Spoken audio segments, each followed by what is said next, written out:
ಮಳೆ ಕಳೆದು ಚಳಿಗಾಲ ಶುರುವಾಗ್ತಿದ್ದಂತೆ ಈ ಹಸಿ ಕಾಳುಗಳ ಹಾವಳಿ ಶುರುವಾಗುತ್ತೆ. ಎಲ್ಲಿ ನೋಡಿದ್ರೂ ಅವರೆಕಾಯಿ, ತೊಗರಿಕಾಯಿ ರಾಶಿ ರಾಶಿ ಗುಡ್ಡೆ ಹಾಕ್ಕೊಂಡು ವ್ಯಾಪಾರ ಮಾಡೋದು ಕಣ್ಣಿಗೆ ಬೀಳೋದು ಸರ್ವೇ ಸಾಮಾನ್ಯ.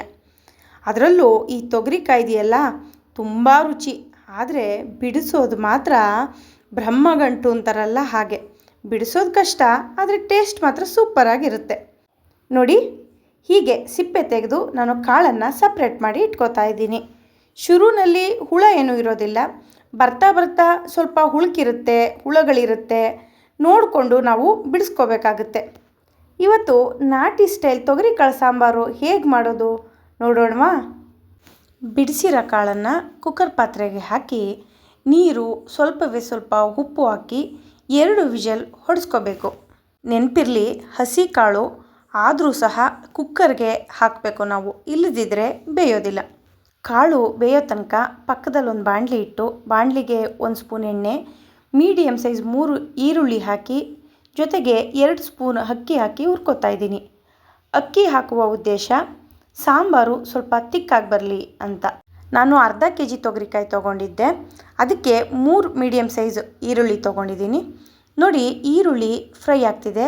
ಹೀಗೆ ಕೆಂಪಗೆ ಫ್ರೈ ಆದ ನಂತರ ಬಾಡಿಸ್ಕೊಂಡು ಇದಕ್ಕೆ 1 ಸ್ಪೂನ್ ಅಚ್ಕಾರದ ಪುಡಿ, ರೆಡ್ ಚಿಲ್ಲಿ ಪೌಡ್ರು, 1 ಸ್ಪೂನ್ ಧನಿಯಾ ಪೌಡ್ರು. ಖಾರ ಜಾಸ್ತಿ ತಿನ್ನೋರಾದರೆ ಸ್ವಲ್ಪ ಖಾರ ಜಾಸ್ತಿ, ಇಲ್ಲ ಅಂದರೆ ಕಡಿಮೆ, ನಿಮ್ಮ ರುಚಿಗೆ ತಕ್ಕಷ್ಟು ಖಾರನ ಅಡ್ಜಸ್ಟ್ ಮಾಡ್ಕೊಂಡು ಹಾಕ್ಕೊಳ್ಳಿ. ಹಾಕಿ ನಾವು ಸ್ಟವ್ ಆಫ್ ಮಾಡಬೇಕು. ನಂತರ ಅದಕ್ಕೆ ಹಸಿ ಕಾಯಿ ತುರಿನ ಸೇರಿಸ್ಕೊತಾ ಇದ್ದೀನಿ. ಸೇರಿಸ್ಕೊಂಡು ಬಿಸಿ ಇದ್ದಾಗಲೇ ಸೇರಿಸಿ ಸ್ವಲ್ಪ ಬಾಡಿಸ್ಕೊತಾ ಇದ್ದೀನಿ.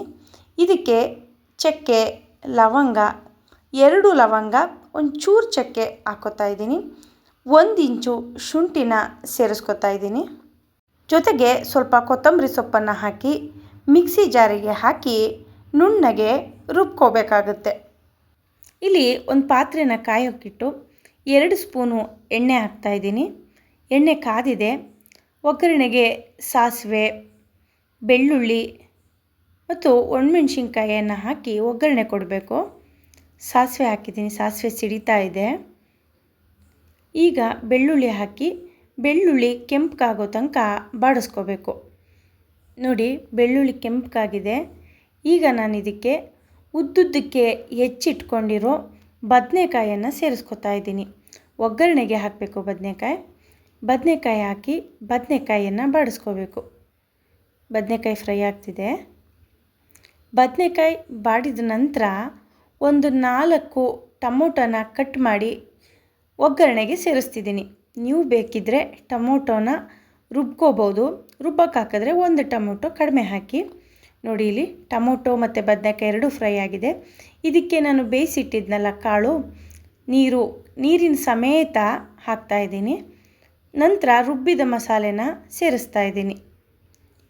ರುಬ್ಬಿದ ಮಸಾಲೆ ಸೇರಿಸಿ ನಮಗೆ ಸಾಂಬಾರು ಯಾವ ಹದಕ್ಕೆ ಬೇಕು ಅಷ್ಟು ಅಳತೆಯ ನೀರನ್ನು ಸೇರಿಸಿ ರುಚಿಗೆ ತಕ್ಕಷ್ಟು ಉಪ್ಪನ್ನು ಹಾಕಿ ಒಂದು 5 ರಿಂದ 10 ನಿಮಿಷ ಚೆನ್ನಾಗಿ ಕುದಿಸಿದ್ರೆ ನಾಟಿ ಸ್ಟೈಲ್ ತೊಗರಿಕಾಳು ಸಾಂಬಾರು ಸವಿಯಲು ಸಿದ್ಧ. ಬಿಸಿ ಅನ್ನ ಅಥವಾ ಬಿಸಿ ಮುದ್ದೆ ಜೊತೆ ಸಾಂಬಾರು ಸೂಪರಾಗಿರುತ್ತೆ. ನೋಡಿ, ಸಾಂಬಾರು ಕುದಿ ಬಂದಿದೆ. 10 ನಿಮಿಷ ಆಯಿತು. ಸಾಂಬಾರು ಸಹ ಬಿಸಿ ಬಿಸಿ ನಾಟಿ ಸ್ಟೈಲ್ ತೊಗರಿಕಾಳು ಸಾಂಬಾರು ರೆಡಿ ಆಯಿತು. ನಾನಿವತ್ತು ಬಿಸಿ ಅನ್ನದ ಜೊತೆ ಸರ್ವ್ ಮಾಡ್ತಾಯಿದ್ದೀನಿ. ರೆಸಿಪಿ ಇಷ್ಟ ಆಗಿದರೆ ಲೈಕ್ ಮಾಡೋದು ಮರಿಬೇಡಿ. ಮತ್ತಷ್ಟು ಇಂತಹದ್ದೇ ರೆಸಿಪಿಗಳಿಗಾಗಿ ನನ್ನ ಚಾನಲನ್ನು ಫಾಲೋ ಮಾಡಿ, ಶೇರ್ ಮಾಡಿ, ಬೆಲ್ ಐಕಾನ್ ಒತ್ತೋದು ಮರಿಬೇಡಿ. Thank you.